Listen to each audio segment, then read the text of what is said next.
to be, has any right to be at his age. But he's not, like when you talk about the MVP candidate, it's not Tom Brady. And by the way, the Eagles defense played their hearts out yesterday. But Carson Wentz through 13 games a couple of years ago. I mean, they were both MVP candidates a couple of years ago. They met in the Super Bowl. Carson Wentz through 13 games was the MVP over Tom Brady, I thought, and didn't finish healthy. He's in the middle of his physical prime. What is this level of regression? In addition to a lot of just bad throws, he had that horrible fumble strip sack that gave the Patriots that field position. By the way, the Eagles defense limited them to a field goal because, as I said, they played their hearts out. It was two good defenses last night. I understand that. But if you're saying who was more disappointing, the 137-year-old who won the game or the guy in his prime who wasn't any good and, by the way, hasn't been good for a while. Stephen A., I'm a Carson Wentz fan. I was a Carson Wentz fan. I thought, of all the young guys, if it wasn't for Patrick Mahomes, boy, we'd be talking about Carson Wentz. No, we're not. He was more disappointing. To my answer is neither of them. When I look at Carson Wentz, how many dropped passes are we going to see? Nelson Aguilar dropped a game-time touchdown pass at the end. It's emblematic of what he's been dealing with all season long. By the way, they only rushed for 81 yards, and Sanders was your leading rusher with 11 carries for 38 yards. Mm-hmm. That's problematic for the Philadelphia Eagles. On the side of Tom Brady looked completely ticked off in that press conference, and I don't blame him. To be 42 years old, to be a six-time champion, a guy that guided this team to 9 Super Bowls with the great Bill Belichick giving you this defense.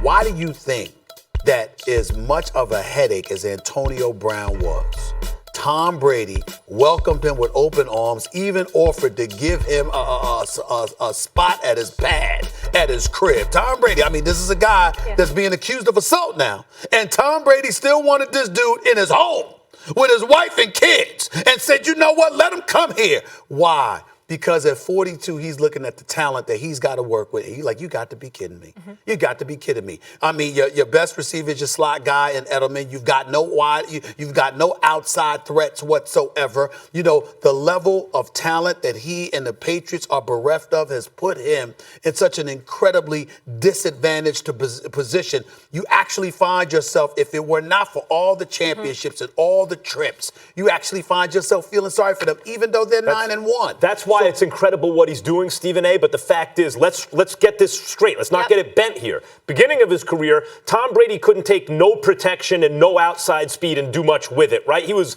much more of a game manager. Mm-hmm. He hit a peak that he kept for so many years where it didn't matter the protection and the speed. That's not the case anymore. That is your assessment. That is not mine. Okay. But he hasn't had protection, he hasn't had receivers, and he hasn't produced. We got a couple other NFL topics to get to. I say when they're 9-1. It's a battle of the AFC West teams looking to get going when the Chiefs and Chargers face off in Mexico City tonight. KC comes off a loss to the Titans and the Chargers off a loss to the Raiders. Kansas City, a 4-point favorite, but they've got some catching up to do after being without Mahomes for a few weeks, and clearly their defense is vulnerable. Stephen A., can Mahomes overcome the Chiefs' defense for a Super Bowl run?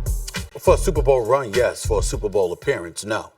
This defense is going to have to show up at some point to deal with the likes of Lamar Jackson and obviously Tom Brady and the New England Patriots, because based on the way things are going, the road to the Super Bowl is going to have to go through Foxborough, and we've all seen the Patriots be a different team in Foxborough. So when I look at when I look at the Kansas City Chiefs, I think about Patrick Mahomes, I think about Tyreek Hill, I think about Travis Kelce, but I also think about a team last year that was potent offensively, just like they're potent this year. And it wasn't enough when it really, really counted. We could talk about plays here and there, but the bottom line is that offenses at some point in time stale, even in Kansas City's case, if it was just for a first half, like it was in the AFC Championship game. Your defense has got to be able to get stops. And right now, we haven't seen the Kansas City Chiefs stop a cold. That's my reservation. But that was the case last year, as you pointed out. And I'll say this, yes, they can make a Super Bowl run, and they could win the Super Bowl even this year, even with that atrocious defense and the bad run defense, the whole thing.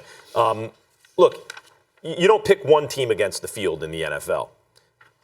And so if the Chiefs lose, it will clearly, surely be because of their defense. Mm-hmm. That much is true. But could they win the Super Bowl like this? Last year, one pre-snap penalty away from going to the Super Bowl. And based on what I saw in the Super Bowl, I think the Chiefs would have won that game. right? One pre-snap penalty away. The defense was awful then. It was terrible. You don't think the defense took a step back? Maybe, like, it's hard to imagine it being much worse, but yeah, so far it has been worse. You would expect that they could only play better than they played so far. And I think that Mahomes is special enough and those offensive weapons are special enough, even without Kareem Hunt, that they could win a Super Bowl this year. Look, when you look at the AFC, there are three teams. Not with the teams in the AFC, not with the teams in the NFC. You've got to go against whether it's San Francisco, New Orleans, Green Bay. Big You're defense. Not beating one of those teams without a defense. But they have the kind of offense where you blink and they're up 2 touchdowns. So they have a puncher's chance even against those teams.